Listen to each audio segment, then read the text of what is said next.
Assalamualaikum warahmatullahi wabarakatuh. Nama saya Nur Azan daripada Twiscode Teknologi Sdn Bhd. Saya pengasas serta ketua pegawai eksekutif untuk sebuah syarikat superkomputer berpangkalan di Cyberjaya, Selangor. Secara kasarnya, secara dasarnya, syarikat Twiscode ni terlibat dalam supercomputing ataupun pengaturcaraan berprestasi tinggi dan membuat kecerdasan buatan. Kita ada superkomputer Adam bernama Adam, Accelerated Devices Always Massive, dan dimasukkan ke dalam ranking dunia terpantas nombor 88 di dunia pada tahun 2019 Jun. Jadi kita buat masa sekarang Twiscode adalah satu-satunya syarikat kecerdasan buatan yang mempunyai superkomputer di Malaysia. Jadi buat permulaan, superkomputer ni adalah sebagaimana satu kemudahan untuk memproses data lagi cepat, lagi jitu, dan boleh kita mempersembahkan data-data tersebut secara lebih pantas supaya kita dapat menilai data yang dihasilkan dengan lebih tepat berdasarkan kepatasan tadi. Jadi contohnya kalau katakan kita membuat ramalan kaji cuaca yang memerlukan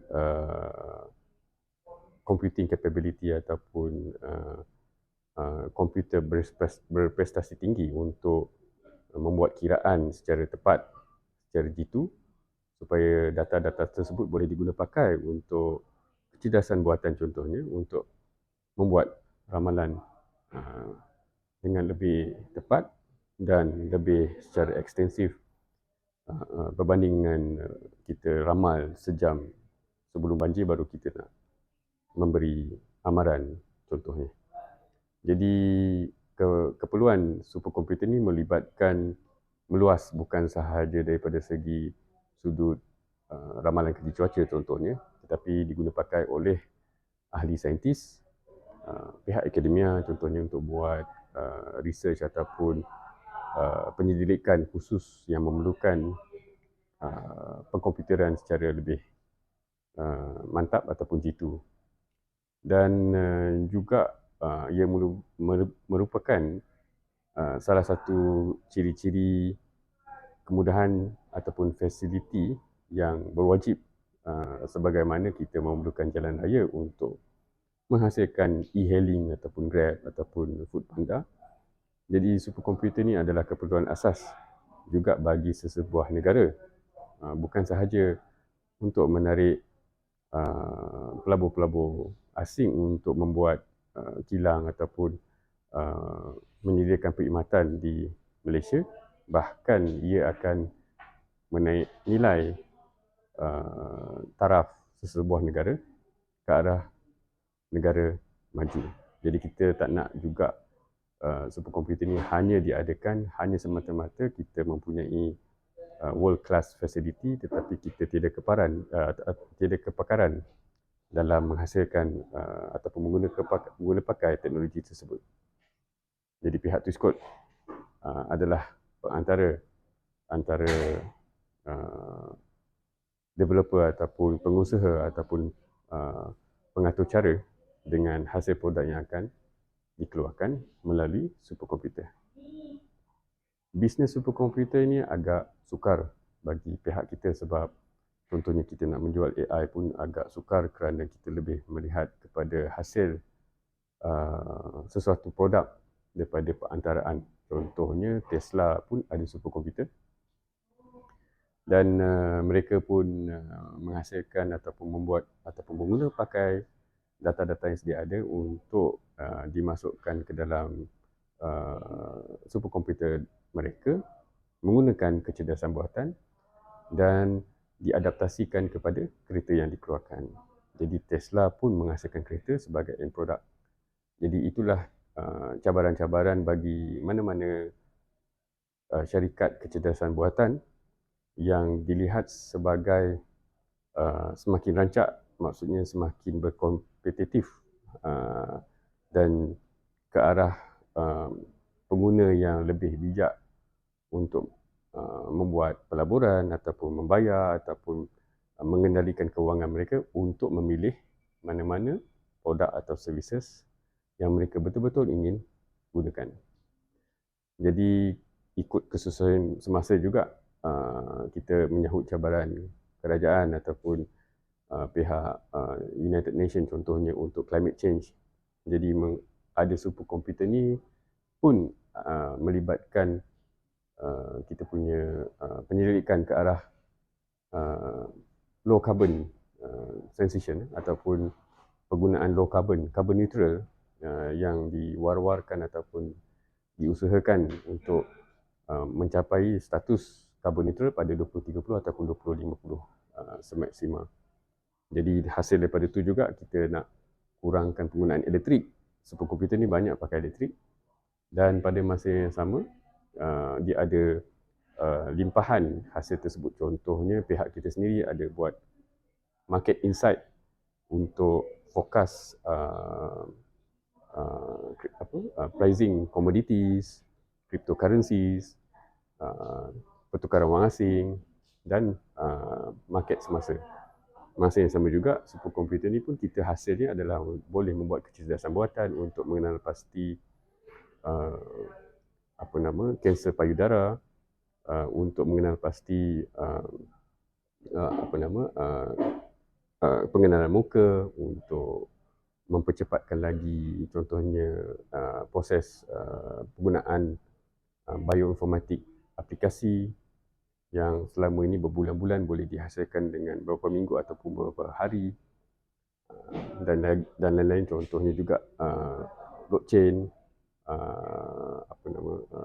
HPC high performance computing untuk rendering, animasi dan sebagainya. Jadi banyak limpahan hasil daripada satu fasiliti. Jadi kita mengharapkan lebih ramai yang menceburi dalam bidang superkomputer. Bagi pihak T-Squad pula bila masa ada syarikat-syarikat lain yang menawarkan bisnes ataupun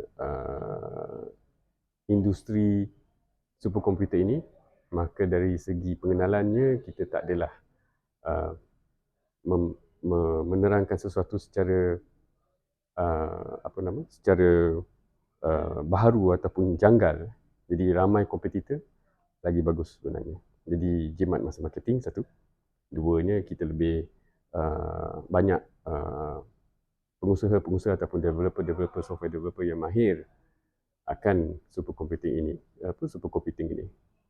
Jadi di Asia Tenggara kita hanyalah satu-satunya superkomputer pengusaha superkomputer yang membuat ataupun assemble kita punya hardware sendiri, dan kita salah satu-satunya superkomputer vendor yang ada spillover ataupun limpahan bisnes. Kebanyakan hanya sebagai vendor, tapi kita bergerak dengan lebih satu langkah ke hadapan dan mengadaptasi infrastruktur yang ada untuk membuat pelbagai jenis sumber revenue ataupun sumber pendapatan selain daripada merancangkan lagi penyelidikan yang bermotifkan ke arah hijau ataupun green ataupun renewable energy lah. Jadi kita harap proses superkomputer ini yang walaupun sudah lama diperkenalkan di negara luar dapat diadaptasi ataupun digunakan ataupun dibiasakan oleh masyarakat Malaysia supaya ianya dapat digunakan ke arah solution ataupun solusi-solusi yang memerlukan untuk menjimatkan masa, kos dan mengurangkan kebergantungan kepada pihak luar. InsyaAllah superkomputer di negara kita ini terletak pada garisan yang indah, boleh diletak di mana-mana negeri di Malaysia. Berbanding dengan negara jiran, ada yang malapetaka secara sama ada gempa bumi ataupun ada taifun ataupun ada banjir yang dahsyat. Jadi ia mengekang sedikit usaha untuk mengadakan superkomputer ini di negara masing-masing. Jadi alhamdulillah Malaysia ni terletak secara geografi ni terletak secara amat strategik untuk uh, kemudahan ini diadakan di Malaysia. Jadi pada masa yang sama juga setiap negara pun dah ke arah silo. Maksudnya data tak boleh disimpan di tempat luar. Jadi kebergantungan data untuk disimpan di negara masing-masing, khususnya Malaysia, akan merancangkan lagi kesinambungan superkomputer, industri superkomputer ini selain daripada menyimpan data secara total di negara Malaysia, di dalam negara Malaysia, untuk memastikan data kepunyaan rakyat Malaysia, tak kisah antara data di langit ataupun di dalam bumi, milik negara Malaysia dan diakses oleh rakyat Malaysia sepenuhnya. Superkomputer ini kebanyakannya bermula daripada apakah permasalahan yang memerlukan proses yang cepat. Contohnya ahli biologis. Bila masa mereka mendapat sesuatu secara fizikal, contoh darah, kemudian darah itu akan disekuenskan ataupun diselidik oleh sesuatu mesin yang menghasilkan data DNA. Jadi daripada situ kita boleh mendapat contoh dalam hasil kajian DNA daripada darah seseorang, kita boleh agak apakah penyakit yang sedang ada, apakah penyakit kebarangkalian tinggi tu akan ada. Jadi proses biasanya lambat, dalam 2 ke 3 minggu ke dalam sebulan. Jadi proses tu kita boleh cepatkan kepada beberapa hari ataupun beberapa jam sahaja, bergantung dengan keupayaan superkomputer tadi. Jadi permasalahan sebeginilah yang akan memerlukan untuk mengguna pakai superkomputer tadi dalam keadaan problem statement tu kita dah tahu apa yang perlu kita buat untuk menyelesaikan masalah tersebut.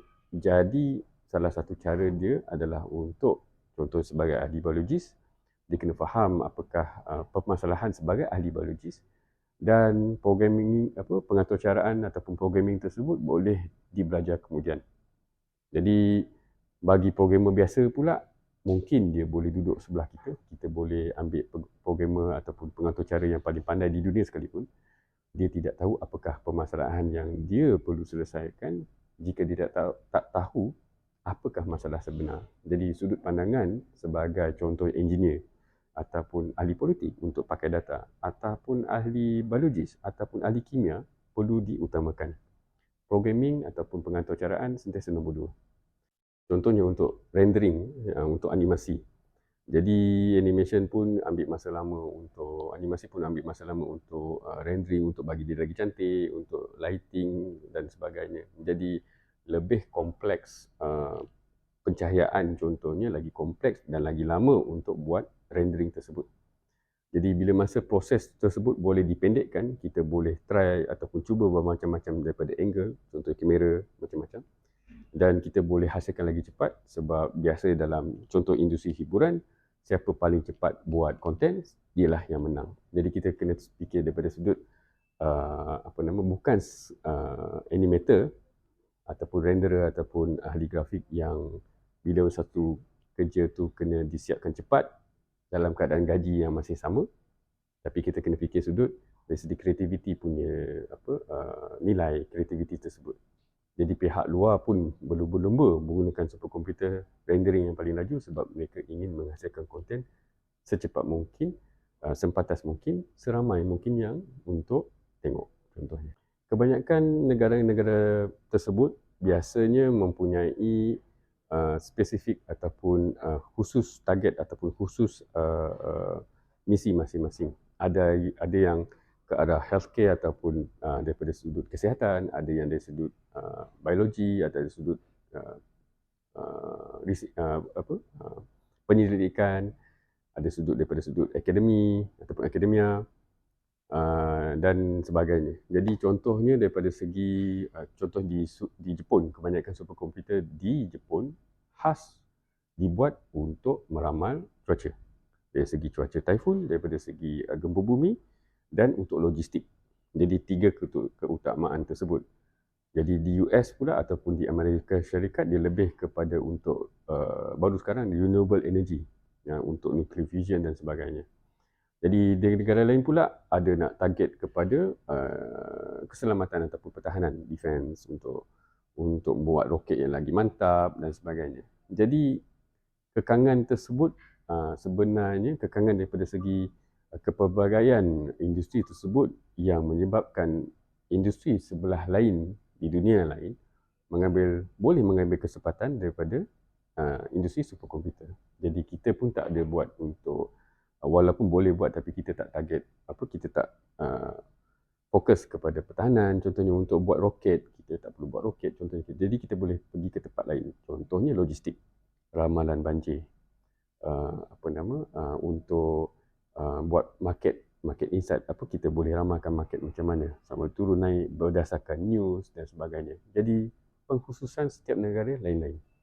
Jadi untuk berkembang contohnya di Asia Tenggara, pihak di Amerika Syarikat ataupun negara maju sukar untuk bagi mereka untuk masuk di negara Asia, memandangkan kehendak di setiap negara adalah berlainan dan keutamaan adalah berlainan. Jadi daripada situ kita dapat menyesuaikan diri. Kita tak ada hardware ataupun alatan hardware yang kita boleh produce sendiri, bukan sekarang, mungkin 10 ataupun 20 tahun yang akan datang. Tapi insyaAllah bila kita pengaturcaraan sendiri, kita boleh tingkatkan lagi nilai mutu pengaturcaraan ataupun programming kita. Jadi macam mana pun hardware yang kita hasilkan nanti, kita boleh hasilkan sesuatu output yang berkualiti. Jadi itulah saingan yang kita boleh atasi berbanding dengan negara-negara maju. Sebab negara-negara maju pun mereka pun kebanyakan yang mengambil rakyat Malaysia. Nasihat saya, banyakkan membaca, minat ke arah sesuatu yang bukan programming dahulu. Programming boleh dibelajar kemudian. Ada yang berumur 70-80 tahun pun boleh melihat YouTube untuk belajar macam-macam, termasuklah memasak, bertani ataupun buat pengaturcaraan ataupun programming. Jadi bila kita menjadi sesuatu yang contoh engineer ataupun kita nak buat piping system, kita nak baiki saluran, ataupun kita nak memperbaiki tanaman kita nak buat robot dan sebagainya, dia biasanya bermula daripada hands on, ataupun kita berguna pakai tangan kita sendiri untuk buat robot, untuk bertani. Bila masa kita buat sedemikian rupa, akan timbul macam-macam permasalahan. Dan permasalahan inilah yang akan membuatkan kita tahu bagaimana untuk menyelesaikannya melalui pengaturcaraan. Jadi sentiasa bergerak sebegitu. Jangan belajar programming dahulu. Belajar apa permasalahan dalam sesuatu bisnes, dalam sesuatu perkara yang ingin ditiburi. Pihak kami boleh menolong sesiapa sahaja yang memerlukan kuasa pengkomputeran.